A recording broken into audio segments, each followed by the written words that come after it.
Procedemos a dar la bienvenida al conferencista inaugural, que como don Marcelo Prieto afirmaba, es un invitado de lujo para nuestra universidad. Es el ingeniero Gonzalo Guerrero Cepeda, ingeniero mecánico e ingeniero industrial y maestro en administración por la UNAM. Es especialista en fractografía por la Universidad de Stanford, California. Además, don Gonzalo ha ejercido labores profesionales en el sector privado de México, tanto manufactura como peritajes. En el sector público en Zapoa, CFE, CONACYT y Gobierno del Estado de Puebla, donde ejerce diversas responsabilidades actualmente.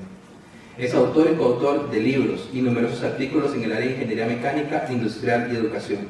Con una experiencia docente de más de 39 años en la Universidad Autónoma de México, una de las principales universidades latinoamericanas, así como otras instituciones en México. También ha ocupado distintos cargos y representaciones colegiadas, destacando la dirección de la Facultad de Ingeniería del 2007 al 2015. Actualmente es subsecretario para Proyectos Especiales del Estado de Puebla. Con ustedes, el ingeniero Gonzalo Guerrero Cepeda. Muchas gracias. Tengan todos ustedes muy buenos días. Agradezco, señor rector, amigo Marcelo. ¿Dónde está Diala? La veo, ya está mi ángel de la guarda. La invitación que me han hecho para compartir, no para enseñar.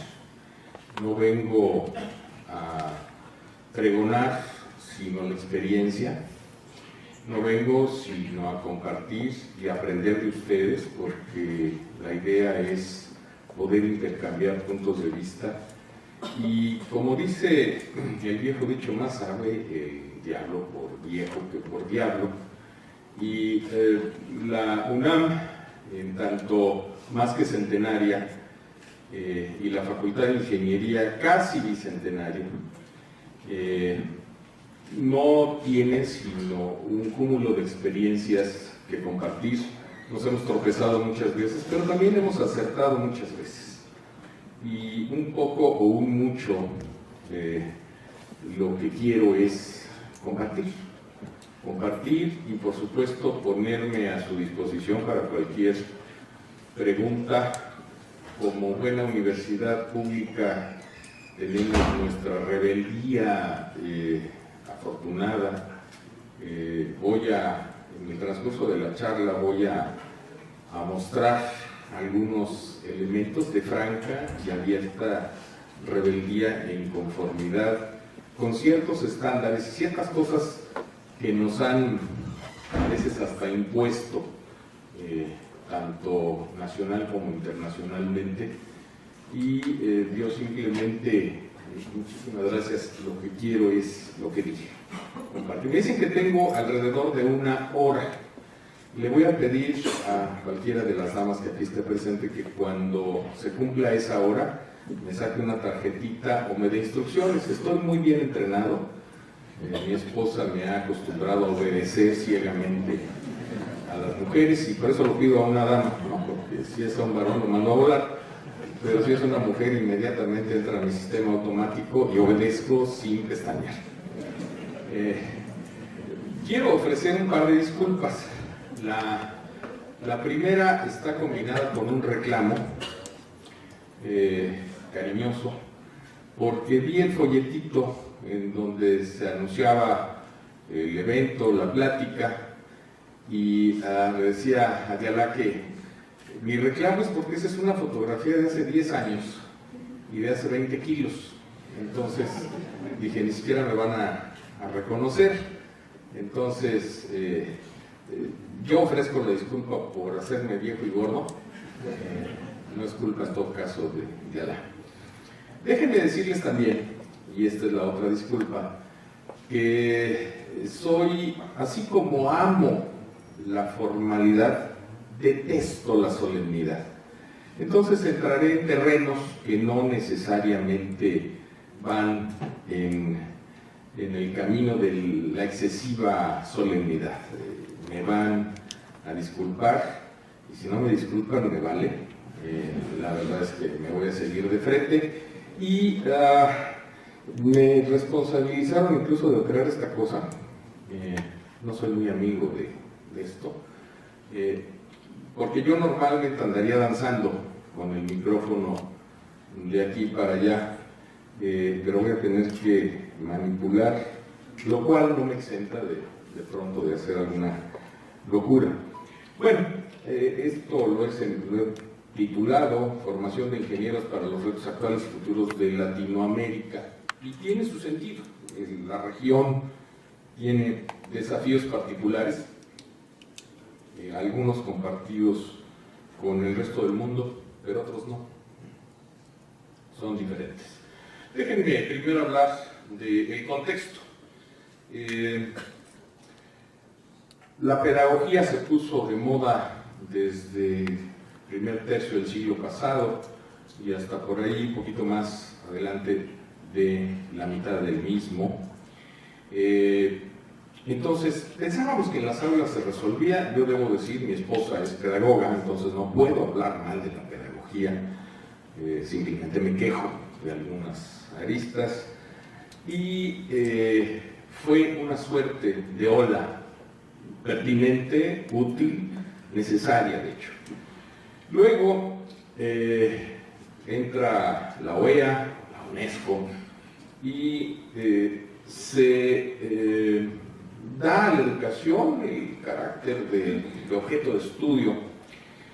Luego tuvo que ver muchísimo, ya a partir de los 70, yo soy producto de la educación setentera. Yo ingresé a mis estudios de ingeniería en 1974, en el lejano 1974, como les digo a mis estudiantes, cada que me acuerdo, no sé por qué me acuerdo en blanco y negro, ¿no? Bueno, ni modo, ¿no? La televisión tenía patas, tenía uno que levantarse para cambiar el canal, etcétera, etcétera, etcétera.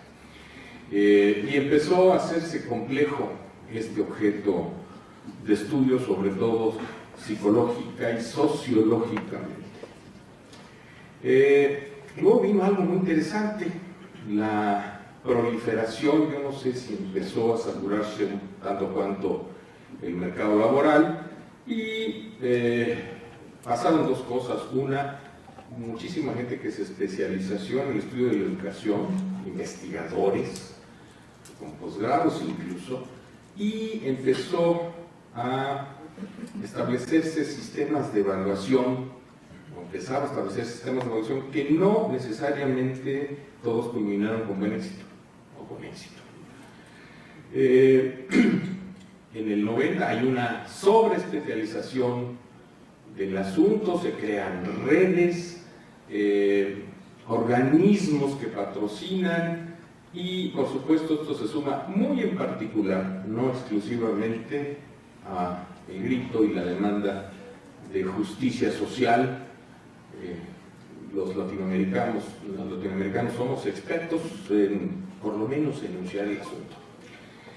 Y aquí viene, ya empiezo a ponerle pimientita al asunto, vienen todos los organismos rectores, acreditadores, certificadores y otras hierbas, que de pronto parecen imponernos cosas. Y digo parecen, subrayado con comillas y rojo, parecen. Y tienen que ver con elementos con trasfondo pragmático, regionalista y económico, como se habla de los pactos o el pacto de Bolonia, los acuerdos de Bolonia, que a lo mejor lo que voy a mencionar es conocido por muchos de ustedes, pero estoy seguro que muchos no lo saben. Ayer lo comentaba el señor rector. Esta fue una de tantos brebajes con los que nos iluminaron los iluminados, valga la redundante expresión, y yo me di la tarea personal de leerlos en francés, o sea, los leí, no dejé que me los platicaran solamente, los leí. Leo francés razonablemente, lo hablo lo suficiente para decirle a alguien mademoiselle, madame, no sé, très jolie, etc. Cosas que son indispensables, ¿no? Por supuesto. Lo digo con respeto y cariño, pero son indispensables. Y resulta que, bueno, la historia económica de la Unión Europea lo explica muy bien. Era la necesidad de hacer un bloque ante el conjunto de instituciones educativas norteamericanas, ni hablar, nos caigan bien o mal los güeros, nuestros vecinos del norte de nosotros, con una frontera que le quiere poner ahí un señor, un muro que además quiere que paguemos. Bueno, es su intención, de todas maneras le vamos a mentar la madre, no tenemos duda. Es el conjunto de universidades más reconocidas y que tiene lo mejor para formar ingenieros. Eso no quiere decir que los japoneses y la École Polytechnique de París hagan cosas extraordinarias y los alemanes con su gymnasium y todo lo que hacen no sean útiles, igual que universidades inglesas extraordinarias. Pero en conjunto son los norteamericanos los que llevan el gato al agua. Entonces había la necesidad europea de hacer un frente común y reconocer, hacer los mínimos comunes denominadores, de reconocimiento de estudios por la movilidad intraeuropea. Ay, pero lo que más me llamó la atención es que en ese conjunto de parámetros no estaban incluidas ni las ingenierías, ni la medicina, ni el derecho. Estas se cocinan aparte, se reconocen como ejercicios profesionales con una especificidad muy interesante. Con todo esto, y de todas maneras, en nuestra región están ahí algunos elementos: pobreza y pobreza extrema, con cifras que cada vez son peores. El empleo es insuficiente, nuestra cuota y nuestro bono demográfico actúa a favor, pero actúa en contra, que por cierto, ya pasamos el pico de la población que cumple 18 años, hace 2 en toda Latinoamérica, es decir, cada vez tendremos más viejos y menos jóvenes que sostengan a la economía, punto. Los servicios públicos casi como consecuencia se degradan, los recursos no renovables se van consumiendo, pero además el mercado nos hace que nuestros recursos naturales, Costa Rica es un país que sabe el valor de los recursos naturales, México en el caso particular de los hidrocarburos también, y le estamos pasando no suficientemente bien. Está pues en riesgo la sustentabilidad de muchos países, la lacerante corrupción, que la corrupción es descomposición, no es eso, es descomposición. Y lo más grave es cuando la vemos normalita, ¿no? Cuando ya forma parte de nuestro hábito darle dinero a un policía para que no nos levante una multa, o llegar tarde consistentemente a inventar excusas, o aplicar siempre el mismo examen con pequeñas variantes sin hacer un esfuerzo cognitivo y creativo para cambiar las estrategias. Damas y caballeros, eso es corrupción, es descomposición. Por supuesto, la inseguridad y el crimen organizado que nos lacera, México la está pasando también particularmente mal en esa par de líneas. ¿Quiénes son los actores? Los gobiernos. No basta que se diga que la educación es la mejor inversión que puede hacer un país. Eso es maravilloso, fantástico, demagogia sensacional, y esta es hueca. Si no hay voluntad, si no hay esquemas efectivos, esto no sirve más que para ganar elecciones, y no necesariamente es el motivo, aunque a veces es el objetivo. Los congresos, todos los cuerpos que elegimos por voto universal, directo, la democracia, esta perversión republicana, es eso, desde el punto de vista de la política, es una perversión republicana que es casi lo mejorcito que sirve para los gobiernos, pero no deja de ser eso, una distorsión. Bueno, todos lo sabemos, todos en Latinoamérica lo vivimos, donde asociado a lo anterior no son los intereses de creación, sino a veces los de grupúsculos los que sectorizan y distorsionan lo que se dice. Los empresarios, Dios santo bendito, esta es una de las fallas latinoamericanas más importantes. En los países desarrollados, ustedes lo saben, por ejemplo, la inversión en innovación, el 80% viene del sector privado, y eso tiene que ver con el 2,5%, cosa por el estilo, del PIB. Mientras que en Latinoamérica, al menos en el caso de mi país, México, es apenas un poquito más de la mitad de 1%, y el 80% viene del sector público, incluidas las universidades.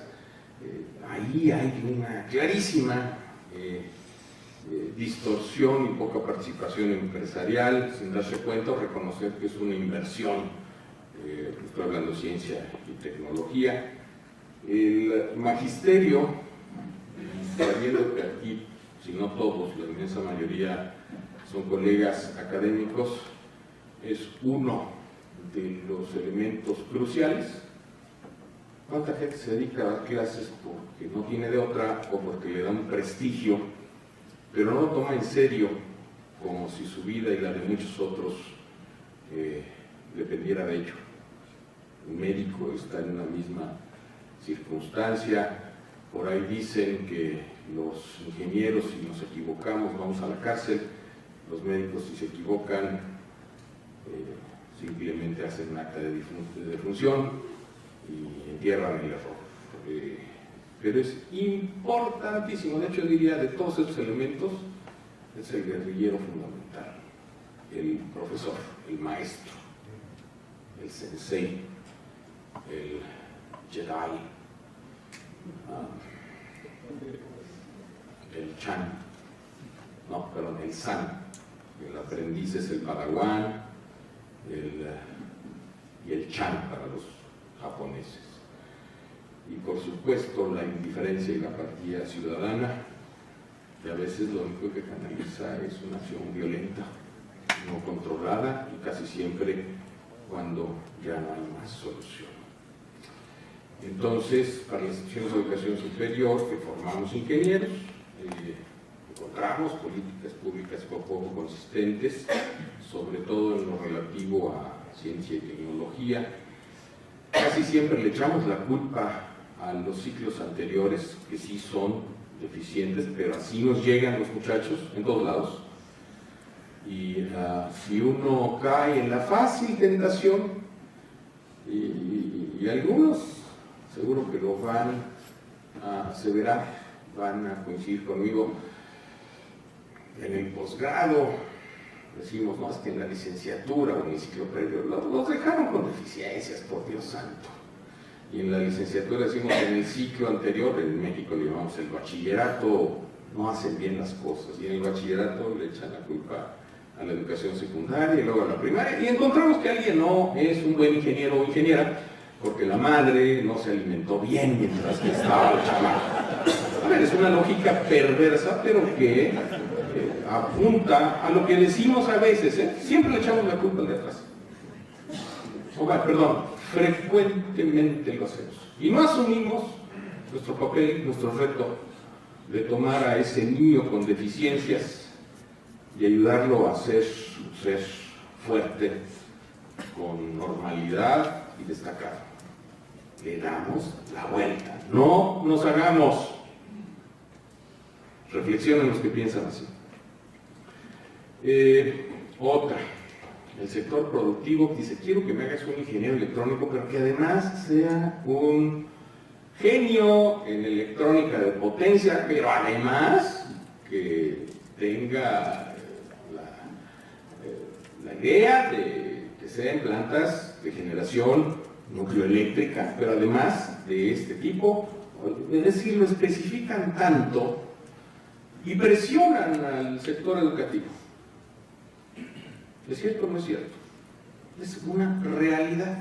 Y entonces proliferan un montón de planes de estudio y olvidan, hablaré a continuación, de lo impertinente de ese enfoque dentro de las instituciones educativas.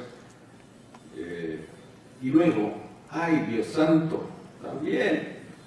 A ver, ¿quieren que les enseñemos física? Matemáticas. Lo que se deriva de ello, estática, resistencia de materiales, electricidad, magnetismo, física moderna, También, hombre, ¿por qué no? Un poco de ferrocarriles, y un poco de aeropuertos, y un poco de puertos marinos, pero además transitando por tecnología de materiales, aleaciones, bla, bla. Ah, no, pero además,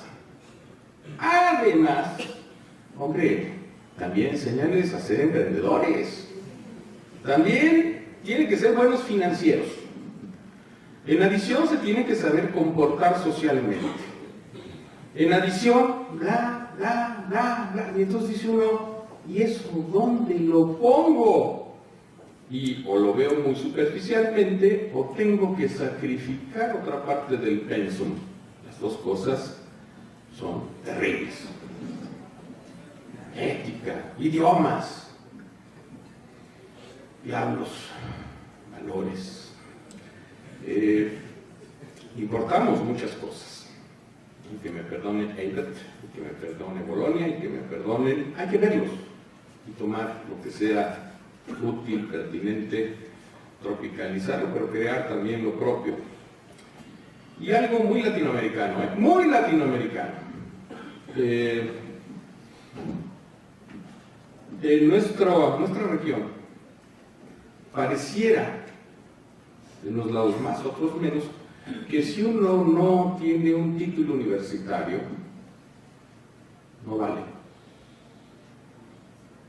Y en el caso de mi país, yo participé en la creación de las universidades tecnológicas, planes post-bachillerato, pero de 3 años, muy orientados a necesidades regionales específicas de un sector productivo. Los que tuvieron éxito les quedó el hambre y quisieron seguir siendo ingenieros. Hoy esas universidades hacen ingenieros parchados, así lo digo y se los he dicho a ellos, un poco ligeros y sin una orientación. Y además, soy un convencido pleno que una educación formal completa no subcontiene necesariamente un técnico. No sé si me estoy explicando. Y a veces quieren que hagamos las dos cosas en un solo viaje. No siempre se puede. Y entonces se distorsionan los fines de las escuelas sin ser fieles porque los títulos técnicos parecen no valer. Déjenme sustanciar esta afirmación con una anécdota. La anécdota viene de uno de mis senseis, uno de mis Masters Jedi, que él es belga. Llegó a México en una época en donde los ingresos que se podían tener por ejercer la docencia en UNAM eran muy parecidos a los europeos. Le encantaba el clima y le encantaba la comida, y eso que aún no descubrí el tequila. Entonces, hasta hubiera pagado por llegar. Un extraordinario académico de corte científico, especialista en materiales, Iván Ubaer-Irmen, su esposa alemana, no pudieron tener hijos y adoptaron a 3 muchachos indígenas mexicanos. Recuerdo yo que entraba Miguelito a la oficina, bellísimo, con rasgos indígenas, su pantalón de feto y hablando alemán, y uno decía, algo no me cuadra. Bajito de estatura genéticamente, bien alimentado, pero pues hay cosas que la genética da, ¿no? 2 hermanas menores que él. Alguna vez su padre me invitó a la entrega de reconocimientos al final de año y escuché a una pareja en escuela privada decir, oye, ¿ya viste ese niño? Es el más bajito de estatura de todo su grupo. Y la otra señora le dijo, sí, pero si se suben todos los diplomas que le acaban de dar, es el más alto. Brillante, brillante, brillante, Miguelito. Y así terminó. Ya su padre regresó, fue nombrado vicerrector de la Universidad de Gante, Bélgica. Y mayor, cuando había que decidir la vocación universitaria, entre comillas, le dijo el papá, oye, Miguel, ¿qué vas a estudiar? Pues quiero ser mesero. Ya, muy bien, ¿en qué escuela técnica vas a estudiar turismo y vas a hacerlo? Ah, pues en tal y cual, magnífico.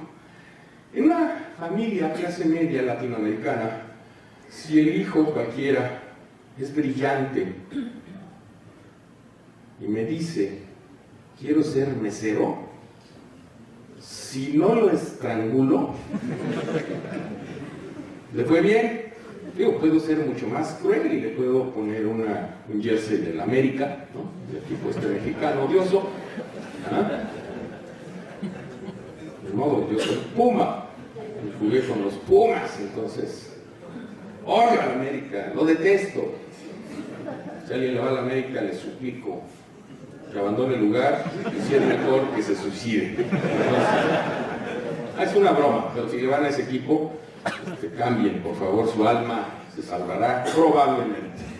Bueno, eso es un ejemplo real, una anécdota, en donde en Europa se ve que las profesiones técnicas tienen un respeto igual o superior a veces que el que estudió la maestría o el doctorado y se dedica a la ciencia. Los japoneses, ni hablar, son otro ejemplo maravilloso de ese aprecio. En Latinoamérica los títulos universitarios son títulos nobiliarios e inmobiliarios, porque hasta valen salarios. Y finalmente, en esta parte que hablaba yo del empresariado, le ha dado demasiadas responsabilidades a las instituciones educativas. Hace yo creo que unos 40 años, al menos en México, se perdió, o 50, esa noción donde el profesor tomaba a los estudiantes, los llevaba de la mano y les enseñaba. No les mostraba, les enseñaba. Yo creé, cuando fui director de la facultad, un programa que le llamé el aprendiz de brujo y comprometí a los exalumnos a traer sus 2 paraguanes, ¿no? Pero con compromiso de horario, de atención y de que aprendieran, no que les cargaran en portafolios o hicieran otras cosas no pertinentes. También los criterios de evaluación han confundido incorrectamente algunas cosas entre la ciencia y la ingeniería. Son distintas. En el caso, y perdón, estoy presumiendo, la primera institución científica en todo el continente, desde Alaska hasta la Patagonia, fue el Real Seminario de Minas, fundada en enero de 1792. Ya había habido universidades en Perú y propio México, pero estaban manejadas por el clero. Entonces, con cortes científicos fueron los primeritos. De hecho, de ahí nació la Facultad de Ciencias, y la carrera de Química, o sea, Física, Química, Matemáticas, incluso la Geografía y otras cosas, pero que emanaron de las necesidades de profundización de la ingeniería. En la ciencia se avanza a pequeños pasos, está muy acotado, el científico controla en su laboratorio, funciona, no funciona, se cumple, no se cumple. En la ingeniería, todo condenado problema es integral y hay cosas que están fuera de nuestro control. Llegamos y el trabajador no llegó, o el material no se suministró o no trae la calidad. No llegó la grúa, hubo un accidente en la carretera. Hoy es 1 de julio en Estados Unidos y va a costar mucho más el flete. ¿Sí? Y alguien se peleó y tal socio se desasoció y el compadre de 7 trabajadores festejó el día previo y no llegaron con riesgo de trabajo, con una resaca en el mejor de los casos, y los arriesgan. La ciencia va caminando, con lo probado. O sea, yo no establezco una hipótesis si no utilizo lo que ya estoy seguro. En la ingeniería recurrimos incluso a lo empírico, con riesgos. Sí, con riesgos. Y en el caso de la ciencia, sí orientarse y estrechar es una ventaja. En la ingeniería, en el ejercicio de la ingeniería, la gran ventaja es el ancho de banda. Sí, es el ancho de banda. El que no sepa qué es ancho de banda, no la friegue, ¿no? En consecuencia, la ingeniería no es un arte, no es una ciencia, ni es una técnica. Un ingeniero, sí, hay capacidades y apellidos básicos, no cambia. El instrumental que utilizamos cambia con enorme velocidad, y yo soy de los que considero, y aquí me apoyo en un trabajo de, para mí, el mejor ingeniero que tiene México en vida, que es Daniel Reséndiz. que las ramas de la ingeniería sustancialmente, los apellidos, que si es electrónico, eléctrico, son menores. Sí, un ingeniero serio debe tener un acervo de conocimientos científicos, teorías y entrenamiento en aplicarlos en su campo. Eso sí se puede aprender en la escuela. También el entrenamiento en inducción se puede lograr en la institución educativa, pero la capacidad de lidiar con la incertidumbre solo parcialmente. Le he comentado también al señor rector que alguna vez que yo fui responsable de la cátedra UNESCO, tuve la obligación pesada de ir a Madrid, a Barcelona y a Valencia, con todo el dolor de mi corazón, y tomarme el vino que por ahí estaba, ¿no? Comerme aquel chuletón y el fideuá valenciano y otras hierbas. Y obsesivo como soy de la puntualidad, en la cita que tuve en la Politécnica de Valencia, venía yo con demasiado adelanto a la cita. Entonces me bajé antes del vehículo que me había trasladado, había averiguado yo cómo llegar, y tuve que pasar por un panteón. ¿Alguien ha estado en la Politécnica de Valencia? Bueno, cuando vayan pasen por el panteón y hay una lápida. Cuando encontré una lápida, es un panteón abierto, una lápida donde tenía grabado un epitafio y decía: este hombre nunca tuvo miedo. Y seguramente un estudiante pasó, lo vio y puso con grafito, porque nunca presentó examen, ¿no? Entonces, ese es el máximo de incertidumbre que tenemos. Hay cosas que un ingeniero de veras tiene que aprender en la escuela, las propiedades de un acero, y otras en la práctica. Es estúpido enfatizar que sepan distinguir una varilla de construcción de 3/4 de una de media. Las escuelas están haciendo eso. ¿Para qué? Para que la empresa invierta menos tiempo en la especificidad del trabajo. La formación le vale madre, decimos en México, o sea, muy poquito. Uno vale madre, decía, vale mucho, ¿no? Pero bueno, así decimos en México cuando algo no importa, ¿no? El vale madrísimo. Voy a más de la mitad. En el diseño, que es quizá lo que más debe caracterizar a un ingeniero integral, pleno, tiene una arista. Yo dije que no es artista, pero hay aristas donde hay que crear, que hay que imaginar. Es un acto imaginativo, subjetivo. Tiene que verificar, evaluarlo, probarlo, combinarlo. Y luego ya la parte de la ciencia contribuye a cada diagnóstico poder crear situaciones, soluciones diversas. Hay que entender que el diseño tiene esa subjetividad también desde el punto de vista científico. Las variables son inciertas. En este caso, optimizar significa maximizar la relación entre el beneficio y el costo. Hay que pensar que el beneficio no debe ser del ingeniero, sino de la sociedad a la que sirve. Y como los médicos, después hacer la prescripción indispensable. Entonces, el ingeniero debe tener creatividad para generar diseños conceptuales que sean congruentes con el diagnóstico en complejos inciertos. Tiene que conocer las teorías de su campo, tiene que tener capacidad de contender con incertidumbres múltiples de muchas naturalezas, sensibilidad para adoptar hipótesis simplificatorias sin distorsionar lo que es esencial, no irnos por la trivialidad, y combinar las teorías científicas con reglas empíricas para que evaluemos. Y ahí, con asteriscos, espero se alcance a leer lo que podemos hacer en la escuela y lo que debemos hacer en la práctica. No quiere decir que no lo podamos enunciar. Lo que digo es que es mejor que eso se aprenda o en la escuela o en la práctica, tal como ahí está señalado. Entonces, un ingeniero, su función no es ni técnica ni científica, no conduce a conclusiones irrebatibles, y quizá lo más importante de todo, es aplicar eso que se llama el buen juicio profesional. Es lo más importante de un ingeniero.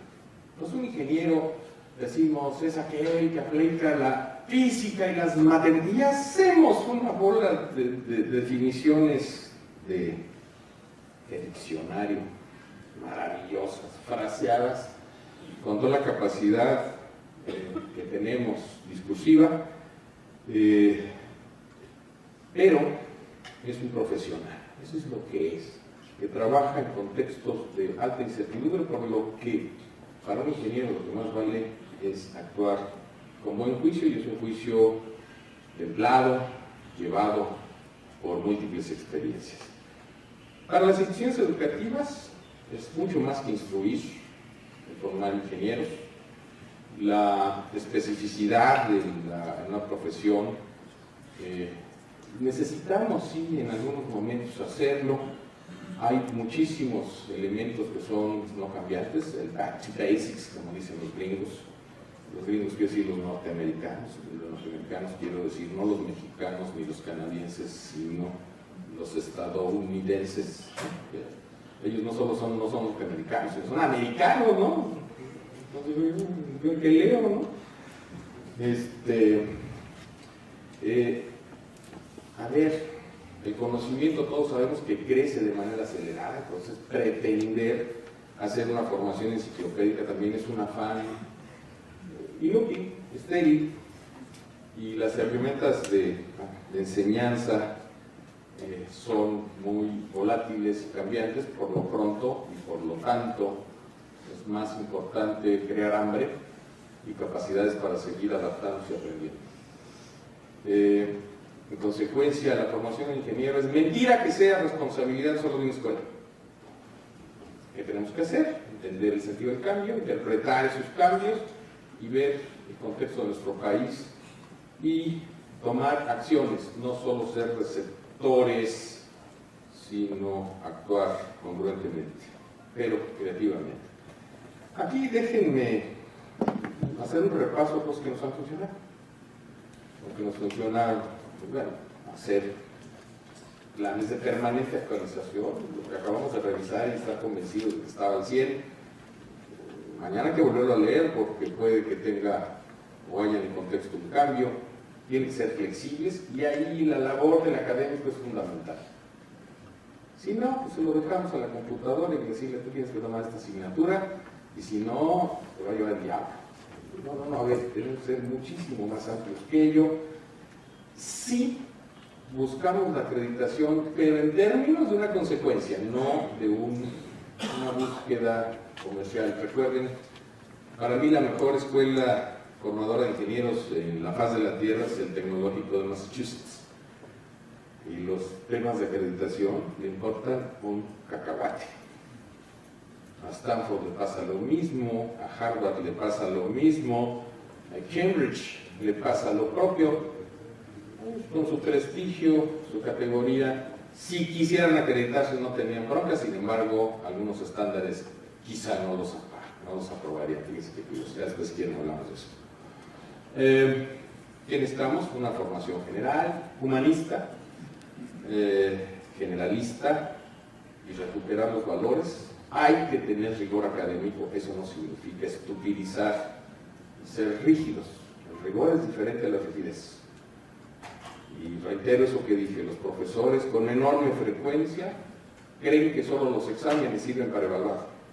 Es un error craso. Pero además no solo eso, sino que a veces utilizan el mismo examen y simplemente le dan una revolcádica y dicen, con esto voy a saber si este muchacho sabe mecánica de materiales, o sabe estática, o sabe matemáticas. No es cierto, es falta de ganas y falta de creatividad. Y el académico siempre es un personaje en construcción permanente. ¿Qué hicimos también? Entendimos que no todos nuestros estudiantes son iguales. Hay unos muchachos que pueden más con las cosas, y otros que la media, y otros que pueden menos. Entonces, quizá, y se los digo contundentemente, el más exitoso de los elementos fue la tutoría. desde que llega el muchacho a su ingreso a la universidad, a la facultad, tiene un profesor de los de tiempo completo. Este tiene a su vez una veintena de muchachos, donde se constituye en su anclaje en la institución educativa. No le pretende resolver todos sus problemas, porque a lo mejor son con la novia, con el novio, o con el equipo de fútbol al que le va, o con un hábito de estudio. Siempre tenemos que llevarlo o mandarlo al médico o al psicólogo, pero tiene que estar capacitado para saber dónde lo envía. O sea, el tutor no es improvisado. Ese fue el que más impactó. Déjenme decirles que durante 70 años la Facultad de Ingeniería tuvo una eficiencia terminal bien medida, pues si quieren también yo como la medimos, el 32% en su mejor momento. Tardaban los muchachos 10 años en obtener su título profesional y 8 años después, esta era una tendencia de 70 años. 8 años después teníamos 53% de eficiencia terminal, sí, más de uno de cada dos. Los años todavía eran muchos, pero eran 8, se le bajaron. Con la economía nacional que esto representa. Y fue merced a estas cosas. Las 3 etapas son el arranque, luego la parte de flexibilidad, o sea, ajústate al sistema, luego viene la parte de asesorarlo con un matiz más académico en la parte de flexibilidad, y la última es ese acompañamiento de aprendiz de brujo antes de insertarse en la práctica profesional, que no es necesariamente un programa dual. Ojo, programas duales meten contenidos en el pensum académico. Yo de lo que hablo es estar en la práctica profesional como aprendiz de brujo en diferentes momentos y más intensivamente hacia el final, para no sustituir, para no dar cosas en lugar de otras que son importantes. Aprendizaje para la vida. Tenemos que ser seres autónomos, verlos como nuestros hijos. ¿Qué queremos de nuestros hijos? Que sean felices y que tengan sus propias alas. Y esto tiene que ver con la mentoría. Ahí fue virtuosísima el trabajo intenso de convencer a egresados que hacen cosas de ingeniería, no dar limosnas, sino dedicarle como si fueran sus hijos empleados, tiempo, horario, atención y enseñanza, no necesariamente siendo profesores de la facultad, ojo, a estos jóvenes. Por supuesto, sí, la intensificación de las tecnologías nuevas y cosas que a veces nos negamos. Los exámenes extraordinarios en 3 etapas se atoraban y venía el examen extraordinario, esto es tarado, no pasa. Pero lo que hicimos fue un sistema ayudado por las TICs, en el que con base rigurosa en el plan de estudios se les prepara, se les deja aplicar el examen, en este caso un examen bastante convencional con opciones múltiples, largo, con un tiempo acotado, terminando, hacen clic y el sistema lo evalúa y le dice dónde falló y dónde tiene que estudiar. Y en una semana vienes otra vez, con nuevas preguntas, pero asociadas al contenido, vuelve a intentar. Y vuelve a ocurrir lo mismo. Y tiene 3 oportunidades. La experiencia ha sido maravillosa, porque quitamos tapones artificiosos. La historia, como digo, centenaria, más que centenaria de la facultad, nos enseñó que había muchachos que no pasaban una materia y la que seguía sí la pasaban. Ah, caray. Hubo una época en que se quitaron las seriaciones.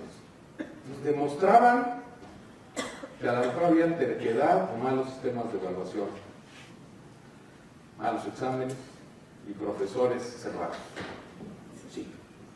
Sí. Y, por supuesto, diplomados y cursos especiales, remediales unos y de mejora otros. Aquí, consistentemente, esto fue asunto de la facultad, buscar, además nos dejaba buen dinerito, sin competencia de desleal con medio productivo, en 8 años facturamos más de 1,000 millones de pesos, que son como 500 millones de dólares, perdón, como 50 millones de dólares. ¿Para qué eran? Para becas, para mejorar laboratorios, porque el presupuesto no era suficiente. Y de paso, los muchachos, hands-on, proyectos reales, retadores, desafiantes, con profesores encabezando. La vinculación, tuvimos un órgano exitosísimo dirigido por un empresario retirado. Es una maravilla, porque él hablaba el lenguaje del empresario. Profesor que había sido de la facultad.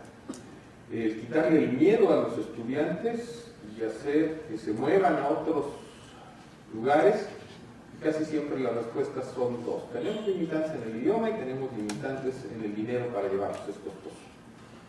Si se quiere y mostramos éxito y dedicación, empezamos a encontrar instancias que patrocinan y acuerdos con universidades que no nos cobran, por ejemplo, en España o en Alemania, las colegiaturas, que tienen casas donde los muchachos pueden estar, y a veces los padres tenemos que batallar un poco para pagar el pasaje, pero hay incluso programas crecientes donde lo vamos a lograr. Un éxito trae dos, no sé si me explico. Un servicio social que también lo sacamos, es un requisito de meras oficinas, y nos llevamos a trabajar con las comunidades más necesitadas de nuestro país para esa sensibilidad social, humana. Las fotografías son, por ejemplo, esa máquina es una recicladora de poliestireno hecha por los estudiantes, un poliestireno expandido, lo que hacen los vasitos para café, mal llamado unicel en algunos lugares, es poliestireno expandido. Manos robóticas, en fin, hay trabajo comunitario y una visión completa, o sea, holística, integradora, darles capacidades para su vida y para el trabajo. Ahí las estoy poniendo, forzarlos, hacemos concursos de cuento, de oratoria, a ingenieros. No saben lo buenos que son los escritores que tienen formación en ingeniería. Es en serio. En México hay muchísimos casos y en el mundo también los hay. La Guerra y la Paz, por ejemplo, escrita, y cuando se parecen al presidente del país, ingeniero. ¿Quién escribió la Isla del Tesoro? Ingeniero. Y así nos podemos seguir. O sea, no están contrapunteadas. Eso ayuda. Trabajo en equipo y redes de colaboración global. Tengo el gusto, el honor, la satisfacción de ser el latinoamericano que representa al jurado en el diseño, en el certamen anual de diseño sustentable en la Universidad de Berkeley, donde participan empresarios, donde participan universidades no solo de Norteamérica, y eso ha hecho que se creen incluso empresas exitosas, estudiantes, y que acreditemos ante el mundo que podemos. Y casi siempre son muchachos de pregrado contra muchachos de posgrado de Múnich, de propio Berkeley. ¿Qué quiero decir? Oye, sí puedes. Claro que puedes, pero trabaja todos los días. Y uno como profesor no le puede decir a un joven, trabaja todos los días si uno no lo hace. El ejemplo arrastra, se lo atribuyen a Harvard, decía yo, las participaciones en certames nacionales e internacionales, siempre encontramos buenos patrocinadores. Siempre. Pero hay que convencerlos, hay que seducirlos. ¿Sí? No exageren en la seducción, pero hay que hacer. Aquí tenemos otros elementos, el liderazgo, la sensibilidad y compromiso, que todo es con ejercicios extracurriculares fundamentalmente. Y por supuesto, esto ya es muy específico de la facultad. Creamos 3 polos en Querétaro, uno en Monterrey, otro en la ciudad universitaria, otro el triángulo tecnológico. Entrar de veras a temas de frontera. Hacer que los profesores escriban tiene un propósito, no solo el de evaluación y que les den sus premios y tal, no. Es detonar una capacidad inquisitiva que se transfiere fácilmente a los estudiantes. Estoy yendo un poquito más rápido. Esto también fue creación de infraestructura, mucha participación de los exalumnos, es parte de lo mismo. Ahí está el astronauta. Ese joven que está abajo, de barbita, poco cabello, Edgar Rangel, el único estudiante en la historia de la Facultad de Ingeniería Petrolera que terminó la carrera con 10 redondo, que además hizo su doctorado en Stanford y murió el año pasado de un infarto a los 42 años. Una pena. Pero consiguió más de 1000 becas para estudiantes de pocos recursos en la Facultad de Ingeniería. Es una herencia maravillosa y además mucho trabajo profesional extraordinario. Aquí tenemos un ejemplo de las TICs como herramienta y utilizando la noción, costó mucho trabajo hacerlo y los profesores pensaron que eso los liberaba de trabajo, es crear un entorno virtual inmersivo donde los muchachos crean su propio avatar y caminan por los espacios, mueven una ecuación y ven lo que pasa y caminan adentro como los videojuegos. Una herramienta maravillosa, muy aplaudida. Traigo por ahí un video, pero solo si me da tiempo se los presento. La isla virtual. Y al final, con esta noción de que el verdadero ingeniero solo hay cosas que hacer en la escuela y tiene que hacerlas también otras en la práctica, hay una anécdota que involucra a uno de los grandes ingenieros mexicanos, a don Carlos Ramírez Ulloa, uno de los grandes impulsores de la infraestructura hidroeléctrica mexicana, una presa en el estado de Guerrero, en Caracol, lleva su nombre, un hombre nacido en Jalisco, paisano, de joven, incluso diría de maduro. A mí no me da miedo decir que un varón es bien parecido, que es guapo, y no soy de ahí, los respeto, pero prefiero otras cosas. Brillantísimo, culto, una familia buena, ahí tiene algunos datos. Él es de Coahuila, bueno, más bien, es de Jalisco, y lo mandaron a su primer trabajo en la Comisión Nacional de Irrigación en el estado de Coahuila, en una población que se llama Musquis, 70,000 habitantes, 8,000 kilómetros cuadrados. Es una población que lleva el nombre de un militar que incluso fue temporalmente presidente de la República Mexicana. Aquí hay fotografías de quizá los 5 elementos más descriptivos de Musquis: la presidencia municipal, la placita principal, un río, una casa de Maderas del Carmen, el Museo Histórico y la iglesia de Santa Rosa de Lima. No había mucho en ese pueblo.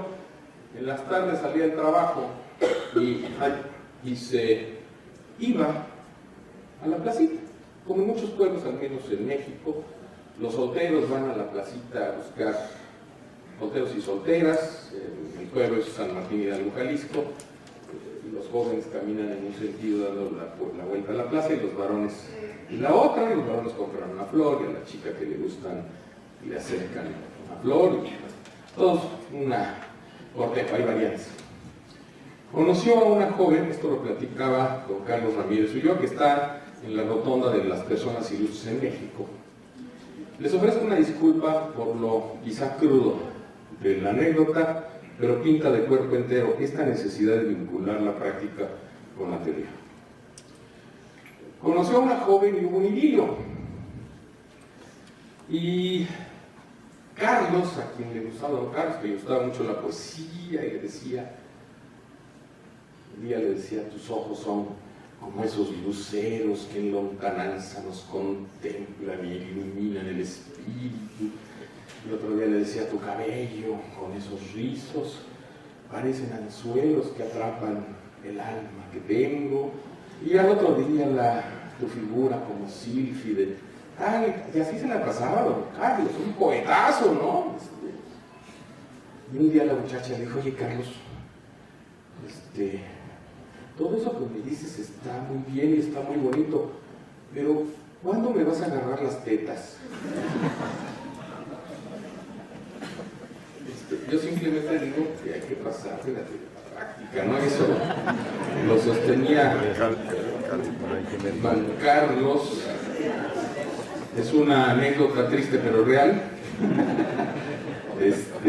Y con ello termino esta presentación. Que no traigo más material. Hay uno que me gusta mucho porque es un destilado.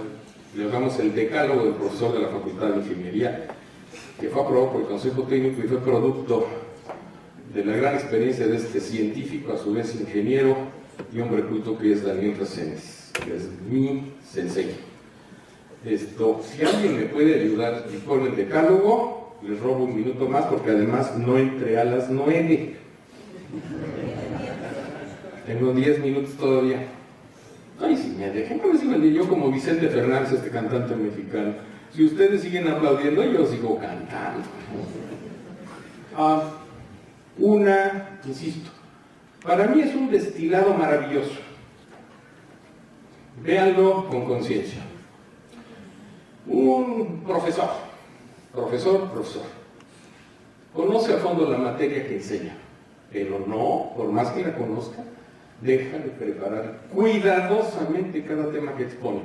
A veces creemos que somos la chucha cuerera, el gran jefe, y mis clases, sobre todo si doy un curso repetidamente, ya no las preparo cada vez. Expone con corrección, claridad y sencillez dentro del grado de profundidad que requiere el curso que imparte. Fuera tonterías, arrogancias y presunciones. El 10 es para Dios, el 9 para su profesor, el 8 para solo uno de ustedes, y los demás se pelearán un 7 o un 6, y Dios los bendiga. Fuera. Hay que ver, y además ver que nuestros estudiantes normalmente traen carencias. Hay que luchar por alternativas fuera de clase para mejorar, responsabilizar a los que son buenos de ayudar a los demás. No es fácil, pero es utilísimo. El estudiante, el joven, le cree más a los de su edad que a los estamos rucos, viejos, ¿sí? Es en serio, es en serio. Entonces, ir viendo esto y no querer presumir de que soy muy bueno y eres un idiota. Matamos al joven. Asiste siempre a clase y además lo hace puntualmente.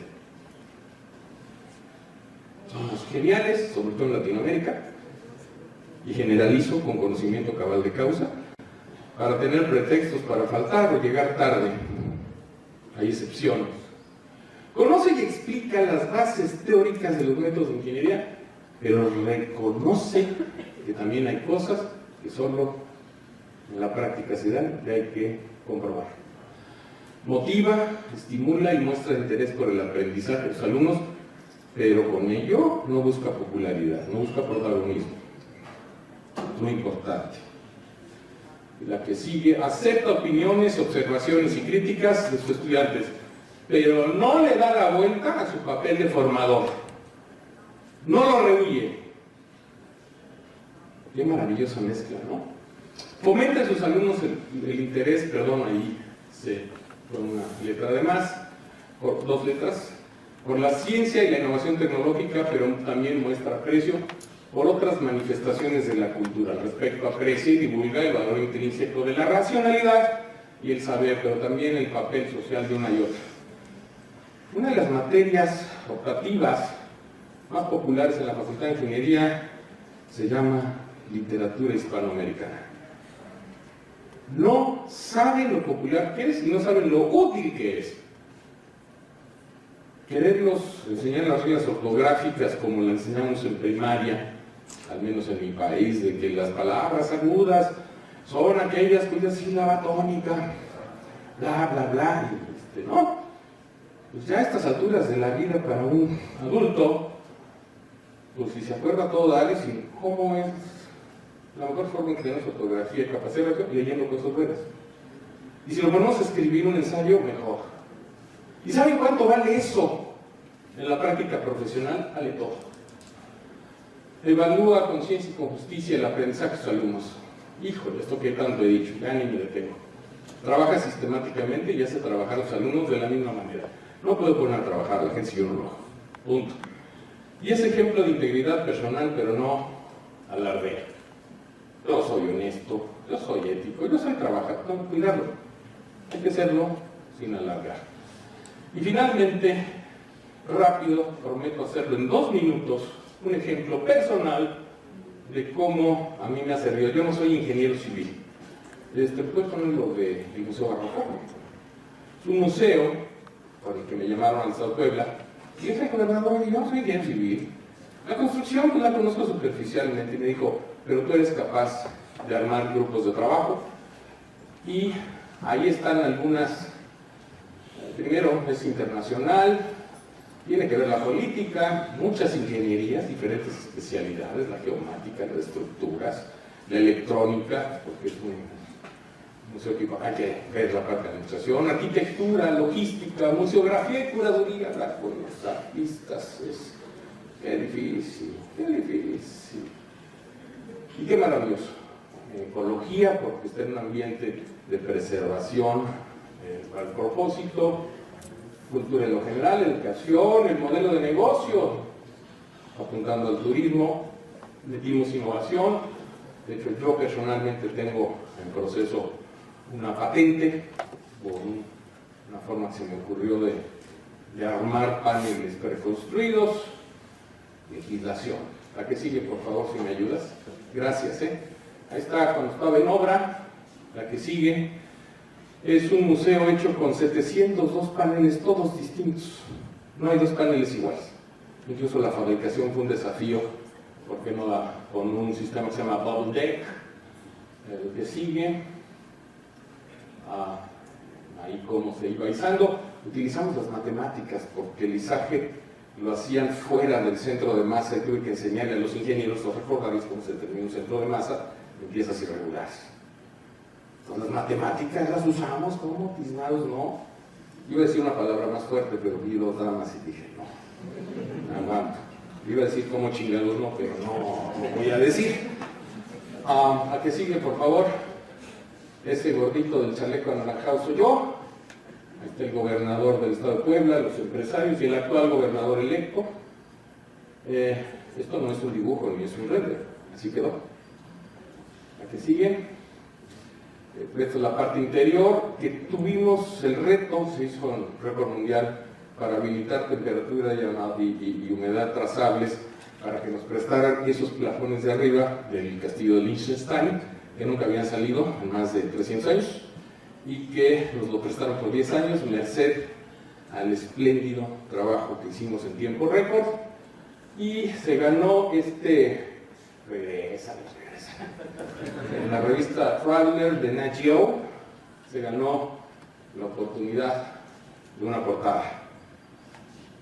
Obviamente en mi institución hubo quien dijo, oye, hiciste un museo internacional, qué bien, lo dirigiste, todo lo integraste, pero pues a ver si vale igual que un paper. Me dieron ganas de ponerle su playerita en América, ¿no? Y darles una buena patada en el trasero. No, si no puedes hacer esto, escribe y haz papers. Qué bueno, es una vocación, hay que hacerlo. Pero si no haz patentes, haz desarrollo de infraestructura, haz que tu país gane más. Ahorita estoy terminando el 2.º piso, el libramiento elevado de Puebla, que también traía mucho atraso, por eso me llevaron. Y no soy ingeniero civil. Y estoy echando adelante un tren turístico de pasajeros. Ahí en Puebla. Y cuando digan, ¡ay, qué bueno está el museo! ¡Ah, qué bien está el libramiento! Y sensacional, digan, el cuate que fue a vernos en Costa Rica, ese que hizo estas tarugadas, ¿no? Muchas gracias sobre eso.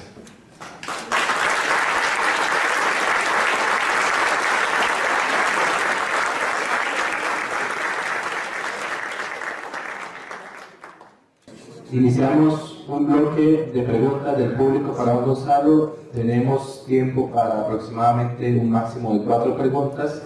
Les agradecemos sintetizar la pregunta para poder ampliar la participación de otros compañeros y compañeras.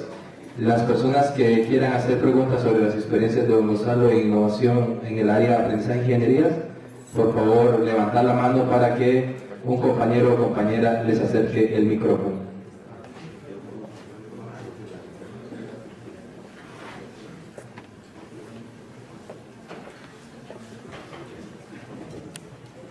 que haga la pregunta y que me regrese el micrófono.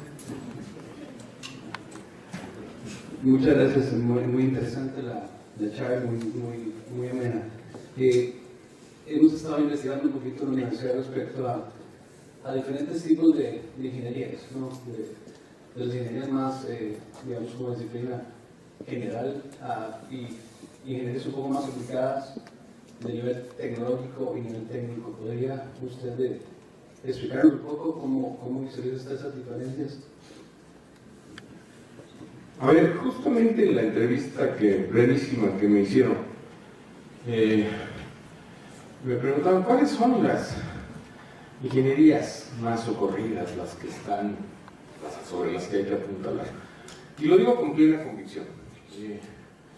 Puedo mencionar, y hay circunstancias y áreas emergentes, a veces con un nivel de especificidad muy grande y a veces con una recurrencia. Por ejemplo, hace 15 años en mi país, los ingenieros civiles y los que dedicaban a la construcción acuñaron hasta un chiste. Decía que entra un tipo a una estación del subterráneo y cuando entra se acerca un individuo con una máscara y un puñal, se lo pone en la espalda y le dice: a ver, dame la cartera y el dinero. No, pues no traigo más que mi boleto del metro. A ver, el reloj. No reloj. Híjole, los zapatos, está bien, te los doy, pero mira, tienen un agujero. Dice desesperado: dice, así no se puede asaltar decentemente. Pues, ¿a qué te dedicas? Dice: no, pues soy ingeniero civil. Y se levanta el de la máscara y dice: ¿de qué generación eres? Hoy tienen un montón de trabajo. Y reitero, el nivel técnico es el que corresponde a la operación cotidiana, al saber hacer algo muy específico.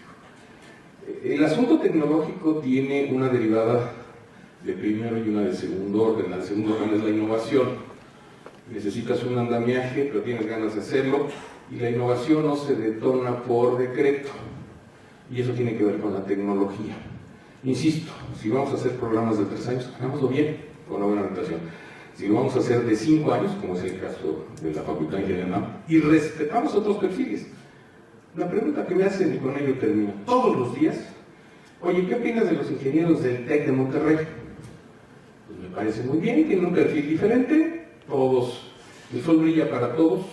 Nosotros tenemos un balance entre la parte técnica, tecnológica y administrativa, ellos más cargados a la parte gerencial.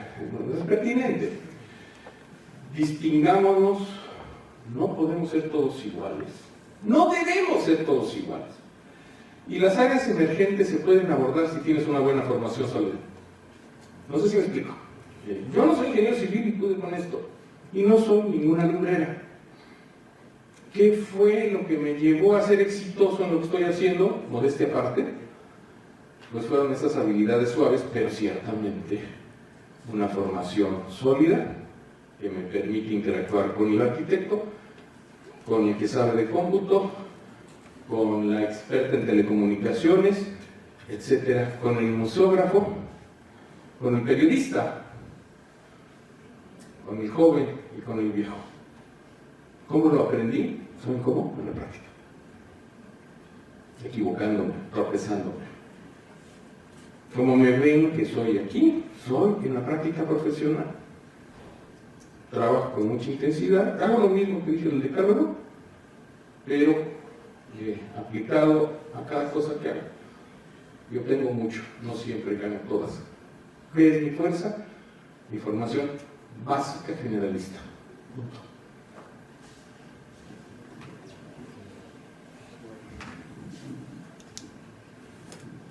Buenos días, yo quiero felicitarlo por la exposición. Quería preguntar un poco más acerca de las tutorías en ingeniería, porque yo soy profesora y de verdad tenemos más o menos un 30% de aprobación por lo menos en el primero de los cursos de la carrera. Entonces me gustaría saber cómo podemos elevar ese porcentaje de aprobación. La elevación de la eficiencia terminal, insisto, yo la veo con dos aristas. Una, el dinero del Estado se aprovecha mejor. Incluso tiene que ver con los estilos personales. Yo fui de los que inició, recibimos 3.000 alumnos cada año a la Facultad de Ingeniería, 2.700 para no exagerar. 25% son mujeres, el 75% son hombres, o dicen decirlo, dicen serlo. No me importa de eso. Y bromeo mucho, ya más o menos me están pescando, y ayuda a conectar con los jóvenes. Yo les digo el primer día en la plática, lleno 6 veces el auditorio principal de la facultad, tiene capacidad para 500, entonces es 3.000, los acomodamos en diferentes turnos, y 6 veces daba, soy director, la plática, y luego 2 veces la llenaba con padres de familia. Padres de familia, sí, claro, nuestros niños siempre serán nuestros niños, en el mejor sentido de la palabra, con preocupaciones desde muy superficiales hasta verdaderamente serias. Y lo que me dicen, tengo la gracia, la fortuna de que incluso voy al cine y me encuentro todavía a estas fechas conocidos y papás. Oye, usted es el director de la facultad, sí, es órdenes. Le encargo a mi hija, le encargo a mi hijo. ¿Qué pasa? Vamos, ay, no, pasó con ese respetillo, ¿no? Sí, como decía un amigo mío, oye, Gonzalo, pero no por cansancio, dice, oye, nunca, aquí entre nos, y me lo pregunto hace como 15 años, dice, nunca ninguna estudiante te ha tirado la onda, como decimos allá. Y la verdad es que no. O no me he dado cuenta, ¿no? Digo, Dios no le da alas a los alacranes, ¿no? Si Dios me hubiera hecho guapito, pues a lo mejor no hubiera estudiado yo, ¿no? Pero bueno. Digo, no, dice, ching, a mí tampoco. Dice, no quiere decir que me hubiera involucrado. Les digo siempre, oigan, ¿conocen a Peter Parker? ¿Ustedes conocen a Peter Parker? ¿Saben quién es Peter Parker? ¿Ah? Spider-Man, yes indeed. Mr. Spider-Man. El hombre araña. Muy bien. Al principio les sorprende que les hagan una pregunta, ¿no? El director de la facultad, con su trajecito. Me pregunta quién es Peter Parker. ¿Y cómo se llamaba su tío? Él se murió. Tío Ben. Bien. Ya se animan un poco más, ¿no? Ya, este cuate está en la onda, ¿no? ¿Qué le dijo el tío Ben a Peter Parker en algún momento crucial de la historia?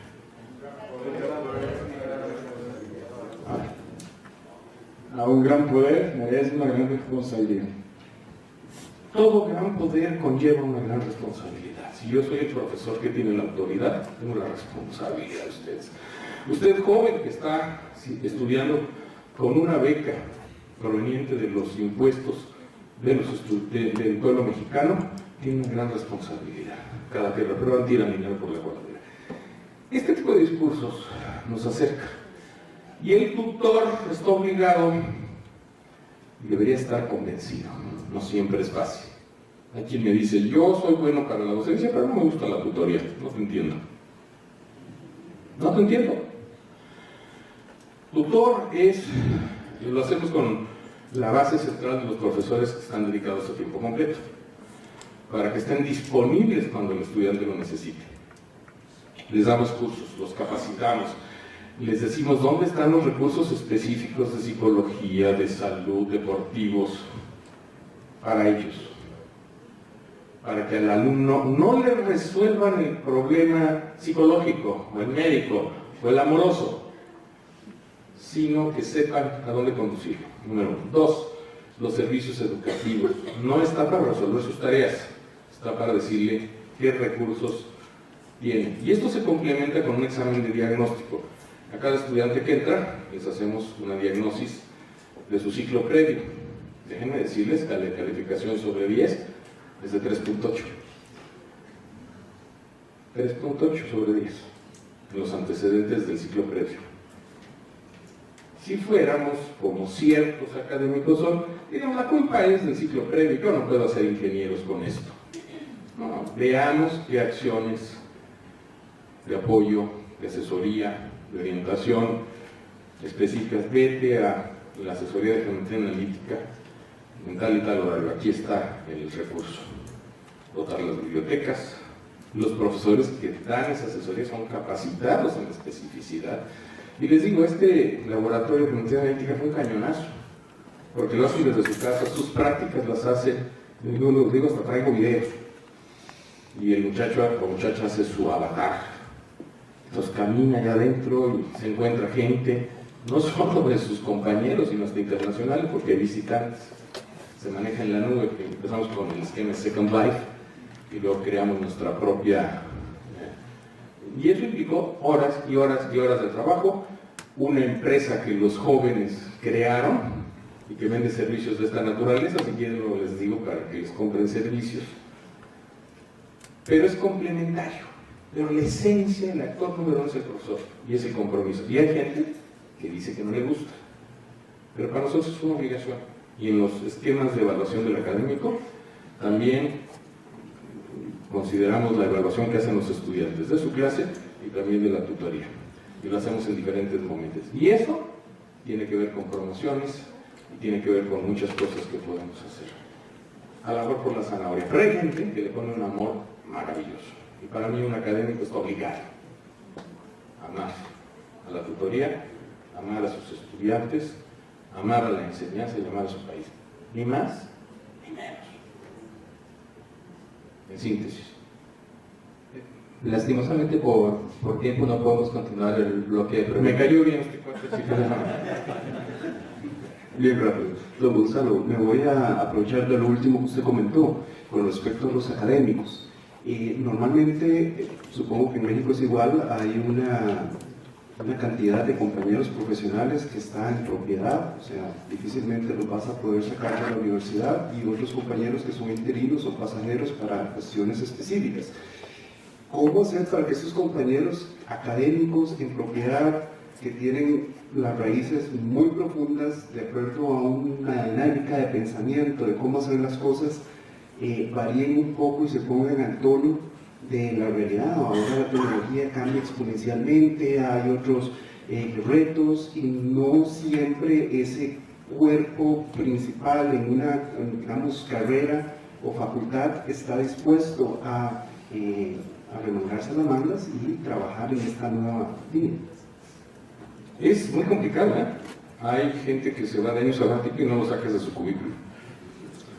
La legislación universitaria, por fortuna, dice que debe separarse completamente de sus actividades. Incluso, mientras fui director, les cerrábamos el cubículo y decíamos, no te quiero aquí, vete a estudiar o vete a trabajar. Porque tú eres el de tiempo completo, que eres el que estás más obligado a hacer investigación, a tener un posgrado, a escribir, se los exigimos, si no, no hay esos estímulos económicos adicionales, que no los hay. Independientemente de que la legislación establece que se pueden trabajar hasta 48 horas, es decir, si soy de tiempo completo 40, con el permiso del Consejo Técnico puedo hacer actividades profesionales hasta por 8 afuera. Pocos lo utilizan, y los que lo utilizan de repente no dicen nada. Pero yo creo que en los cuerpos colegiados, los consejos técnicos, y cuando se redacta una legislación, hay que poner asuntos mandatorios, medicinas no gratas, y por el otro lado, ser muy cuidadosos en la selección y trabajar muchísimo, así como con el estudiante, con el académico, convencerlo de que haga cosas. No, yo no quiero, yo no sé, me da miedo exponerme. Que el trabajador me ridiculice. A ver, ¿qué le puedes tú enseñar? ¿Quieres que yo te consiga dónde estar? Lo hago. Porque a veces se deja la iniciativa de como usted tú le llamaste, apropiado, así lo dijiste, el que está de tiempo completo, en propiedad, suena muy fuerte, pero bueno. Propiedad solo la tiene mi mujer sobre mí, no hay de otra, no ni modo, ahí estoy triturado. Pero es complicado, hay que hablar mucho, y trabajar para ponerle de suerte. Pero viene desde la selección, la legislación importante, y los cuerpos colegiados tienen que dar una institución con ese enfoque.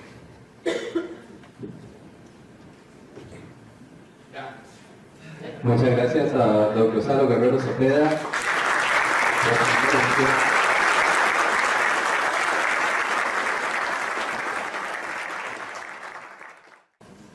Para la Universidad Técnica Nacional ha sido un honor contar con esta conferencia inaugural. Creo que todos los académicos de la universidad se llevan ideas e insumos para la discusión y el debate que tendremos como universidad a partir de lo que viene después de este seminario.